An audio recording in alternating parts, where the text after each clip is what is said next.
Okay, welcome to Cheryl's Test Kitchen.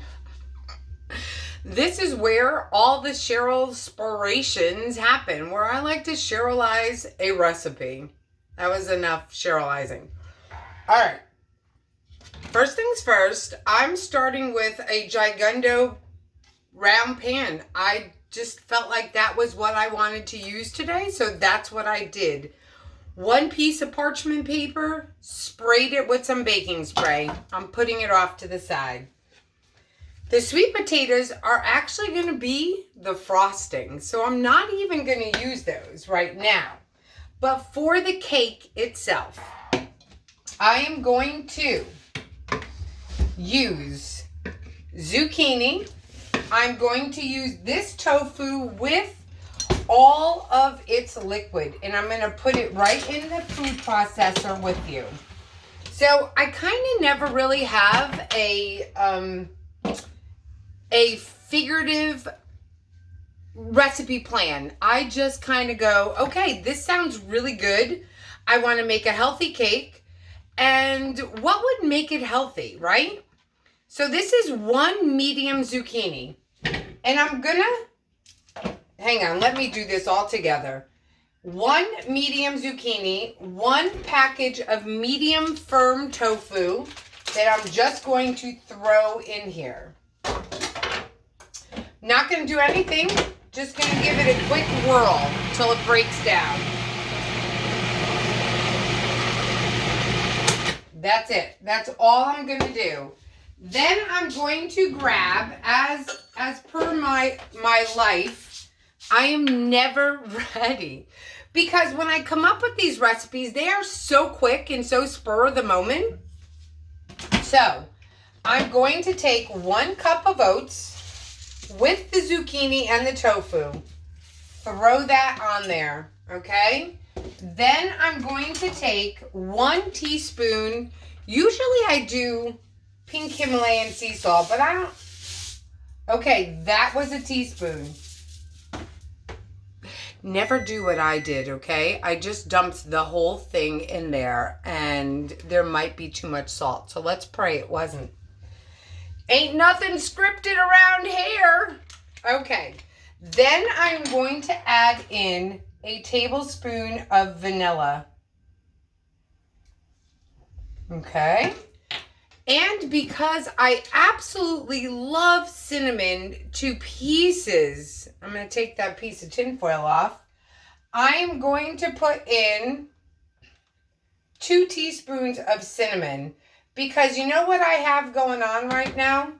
I have this bug, and it's called fall, and it's not here yet.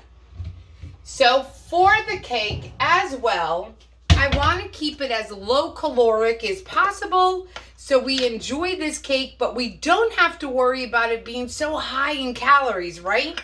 I'm going to do 1/4 cup of monk fruit, which is non-caloric. It is taken from the seeds of the monk fruit, dehydrated, and for some reason it has no calories, so it won't affect the glycemic index, kids.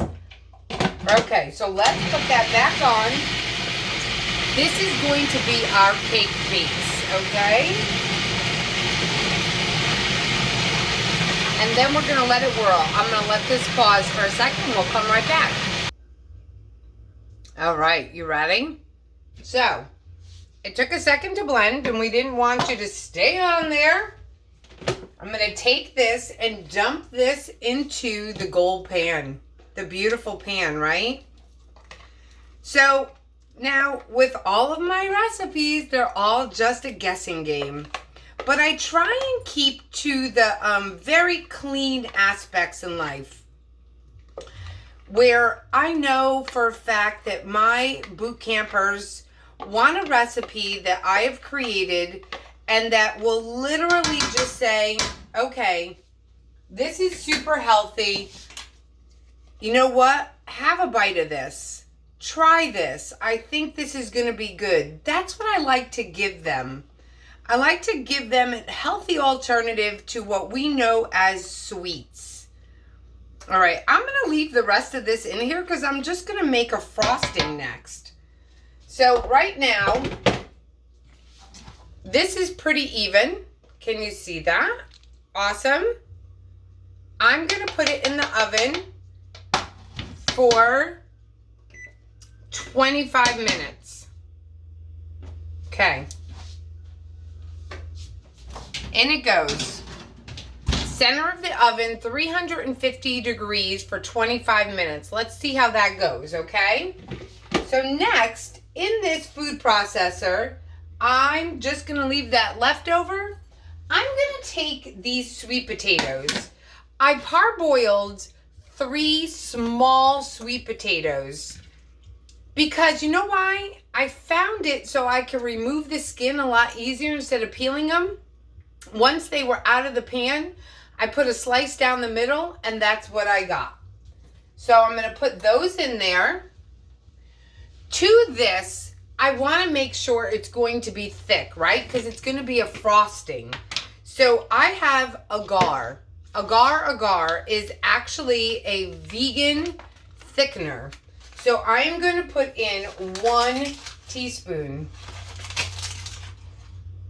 To that teaspoon, I am going to add in a 1/2 cup of monk fruit because remember, I want it to be a frosting.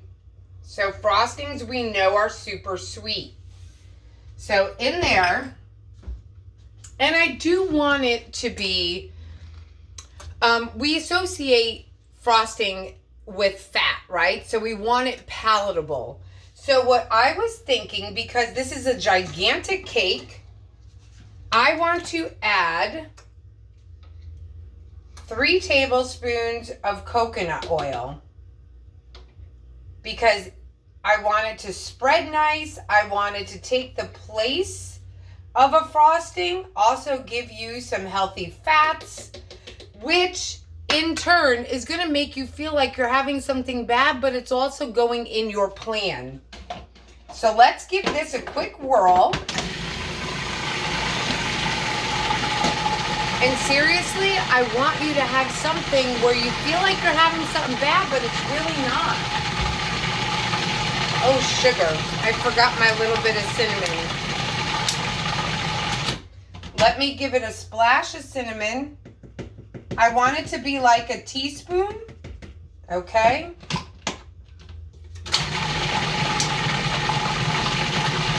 And then I will show you what this cake looks like with the sweet potato frosting, right? So let's just give it another spin. And because it's a frosting, guys, I really am going to take a taste, okay? Because I don't want it to be gross. Oh, that's perfection. That is perfection. Oh, I already licked that one. Okay.